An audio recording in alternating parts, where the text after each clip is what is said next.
You know the Battle of Midway, the legendary clash in the Pacific that changed the course of World War II. But do you know the story of the heroes that flew the jerry-rigged B-26s into the heart of the Japanese fleet? Well, in this video, we will take a look at the forgotten heroes in the Marauders that may have very well changed the outcome of the most significant naval battle in history.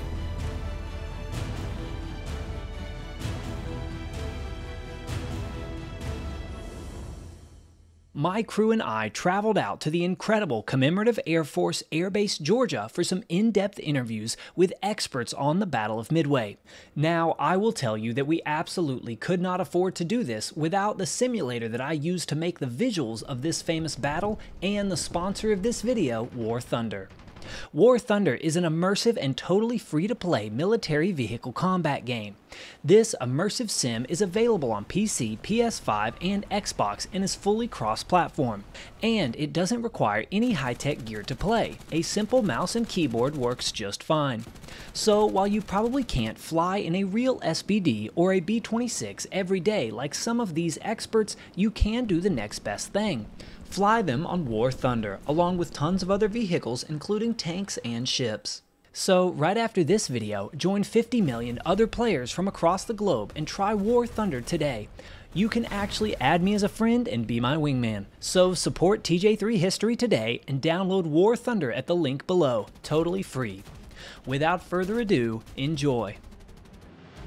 It is June of 1942, just 6 months after the devastating attack on Pearl Harbor that crippled the American fleet.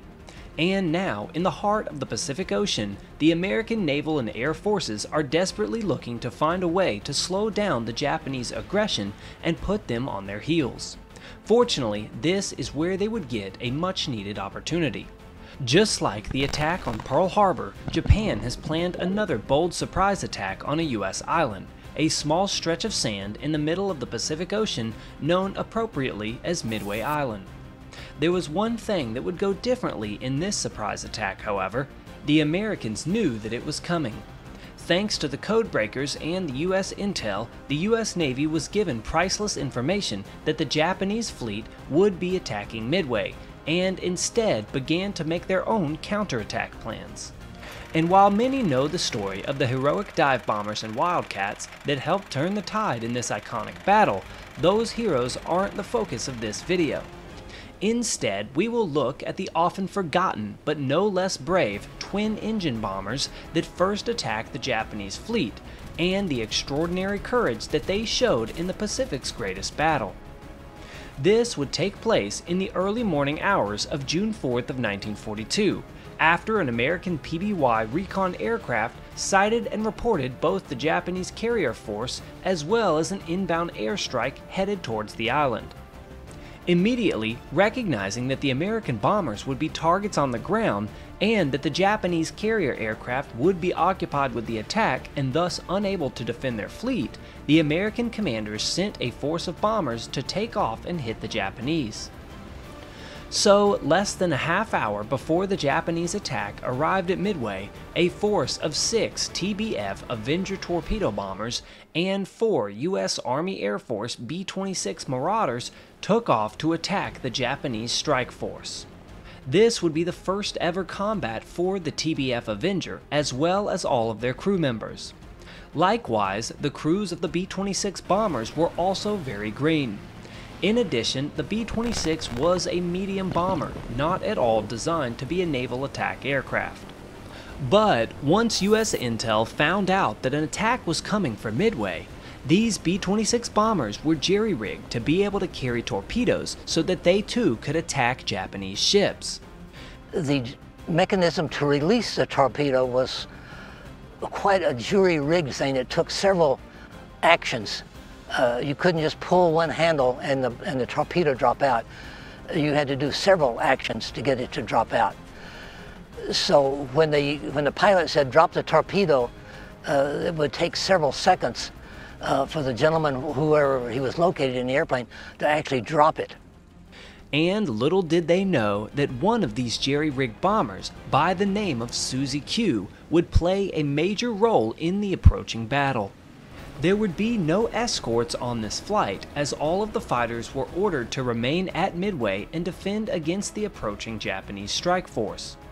And so, because of these limited resources, at approximately 6 o'clock in the morning, just 10 bombers took off to take on the entirety of the Japanese fleet. This included 6 aircraft that had never before seen combat, and 4 of which had been hand-rigged to be able to attack ships, all with no escort. The odds were clearly not in their favor, and there may not be a better definition of bravery. Around an hour later, the 10 aircraft force would sight their targets and come in for their attack runs. During this time in the war, many of the American tactics were flawed and needed improvement. Torpedo attacks from the air certainly fell into this category. One of the most obvious of these strategic problems was that in order to drop torpedoes successfully and accurately, the attacking aircraft would need to fly slow, just a few hundred feet above the water, and straight at the enemy ships. This made them perfect targets for anti-aircraft fire and easy prey for defending Zero fighters since they had no escort. The US commanders would quickly learn that fighter escort would be a necessity in these kind of attacks, but that lesson would unfortunately come after Midway. In addition, for the first few years of World War II, the United States was plagued with problems with its torpedoes. These included both the submarine-launched and air-launched torpedoes. They were commonly inaccurate and often failed to explode even when they did strike their targets. We didn't get a good torpedo until well after the Battle of Midway. It would run too deep and go underneath the ship. It also had a problem of when if it did hit the ship, it did not always explode. And then the other side of this is the torpedoes were all fighting for their lives because they had no protection from the American fighter planes, basically no protection. The Japanese fighters were just picking them off easily. The torpedo had to be dropped no higher than, I think, 100 feet above the water, preferably lower than that. It had to be dropped going no faster than 105 miles an hour. So the torpedo planes were just literally sitting ducks on a Japanese fighter plane that's going 200 miles an hour faster than they are. They're just zooping down, shooting one down, pulling up, coming around, and swinging down and shooting another one down. Thus, in accordance to military doctrine at the time, the Avengers and B-26 bombers began their attack runs with their speed lowered and their altitude around 200 feet off the surface of the water. Immediately, multiple Zeros quickly pounced on the flight, dealing a deadly toll to the bombers. Anti-aircraft fire also filled the sky, making their job essentially impossible. But despite the fact that none of their torpedoes would actually hit their targets, this would not mean that the mission did not play a major role in the battle. The force of 6 Avengers would quickly be crushed, with 5 of the 6 aircraft being shot down. Only one of these torpedo bombers would make it back to Midway, with one of its 3-man crew killed and another seriously injured. The B-26, however, being a much larger plane with 2 engines, could take a heavier beating than the Avengers as they carried on straight towards the heart of the rising sun. This is where 2 of these B-26 Marauders would make history. The 4-plane flight of B-26s came up with the prized carriers in their sights, preparing to release their torpedoes. Around this time, the first of the 4 B-26s would be shot down by anti-aircraft and fighters. It dove into the ocean, killing all 7 on board. The 3 remaining Marauders released their payloads as enemy fire continued around their planes. Flight leader Captain James Collins would successfully pull out of the attack, escaping enemy fire and exiting the engagement. One of the other remaining B-26s was heavily damaged, however, and never pulled out of its attack run on the carrier Akagi. It is not known for sure whether or not the actions that followed were accidental or deliberate on behalf of its pilot, but either way, the B-26 continued its attack on the Akagi. It headed directly for the bridge of the carrier, right where Admiral Chuichi Nagumo was commanding from. It narrowly missed, however, and crashed into the ocean just behind the ship.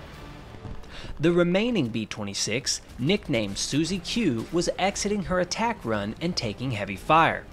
But her pilot, Lieutenant James Murray, found that he was in trouble. The anti-aircraft fire was taking a heavy toll, and he knew that he had to do something drastic to shake their fire. Otherwise, Susie Q would likely take a fatal hit in just a few moments. In a bold move, Murray turned the B-26 back around right at the Akagi. He figured that if he was right on top of the carrier, then the anti-aircraft fire would have to let up for fear of hitting their own ship. The daring pilot would be correct with this risky idea. The anti-aircraft fire did let up for a moment as he approached the carrier. The Japanese crews on the ship watched in utter disbelief as the American bomber flew just a few feet above the carrier deck. Lieutenant Murray and the other gunners on Susie Q opened up on the Akagi, killing 2 men on the deck before pulling away over the surface of the water. Well, I think it definitely shook up the Japanese because they have been told that Americans are soft and they're not going to fight. And we're interested in our Cadillacs and we're interested in our Budweiser beer. And I believe it was one of the officers on the Akagi said, "These Americans die like samurai." So I think at that point they realized the enemy they're fighting is not the enemy they thought they were fighting. The results of these B-26 attacks was not significant on paper, as in reality all of their torpedoes either missed their marks or did not explode, and the only casualties that they caused were 2 crew members on the deck of the Akagi that were killed. But the psychological damage caused from their courageous attacks may have very well been worth more than many have realized. During the narrow miss of the bridge of the Akagi by the doomed B-26, as well as the low-level buzz and strafing by Susie Q, Vice Admiral Nagumo, the commander of the carriers at Midway, was likely shaken. Had the B-26 struck the bridge, or a bullet found its way into the room, he could have very well been killed. Some historians, in fact, have argued that this may have played a major role in the following decision to launch another attack on the ground targets of Midway Island. Nagumo had not received any intelligence that any ship was in his area. And he had just survived attacks by Torpedo 8 Detachment Midway. He survived attacks from the B-26s. So he realized Midway is still a threat. And when Commander Tominaga, who had commanded the attack on Midway, radioed there is need for a second strike, I think he took and made a calculated bet that I haven't got any information of any ships. The whole plan is attack Midway and draw the Americans out. So I think his plan was, right now, Midway still represents a clear and present danger to my fleet, and I have to neutralize it before the invasion can begin. This decision was in direct violation of Admiral Yamamoto's order to keep the reserve force of aircraft armed for anti-ship operations. This crucial decision to launch another attack on Midway would leave his carriers as wide open targets for the later attacks by American dive bombers, with no real opportunity to ever launch his full force in an attack against the American fleet. This would end up sealing the fate of the Japanese. And while this story of Susie Q's heroism is indeed extraordinary, what was even more miraculous than the move by Lieutenant Murray and the other bomber was that Susie Q would somehow still make it back home. The battle-weary B-26 would somehow find a way to limp back to the airfield on Midway Island. Her landing gear would only partially extend, but she would safely come to rest on the runway. 3 of her crew members were injured, but all would survive. After the grounds crew finished counting, they would tally that Susie Q had over 500 bullet holes throughout her body. The aircraft was listed as damaged beyond repair and would be bulldozed into a lagoon nearby. But before this, one of the crew members would cut out the famous nose art of Susie Q, keeping it as a souvenir. In total, at Midway, 35 of the 41 torpedo bombers that were launched would be shot down. Not one landed a single successful hit. But the sacrifice and heroism of these young airmen need not be forgotten in the battle that turned the tide in the Pacific. Don't forget to try War Thunder today. Use the link below to go to battle in over 2,000 beautiful military vehicles, dogfight over tons of maps in realistic and immersive air combat. Even add me as a friend and I'll see you in the skies. Make sure to check out Airbase Georgia and the Commemorative Air Force for their support in making this video. And as always, comment what story I should cover next.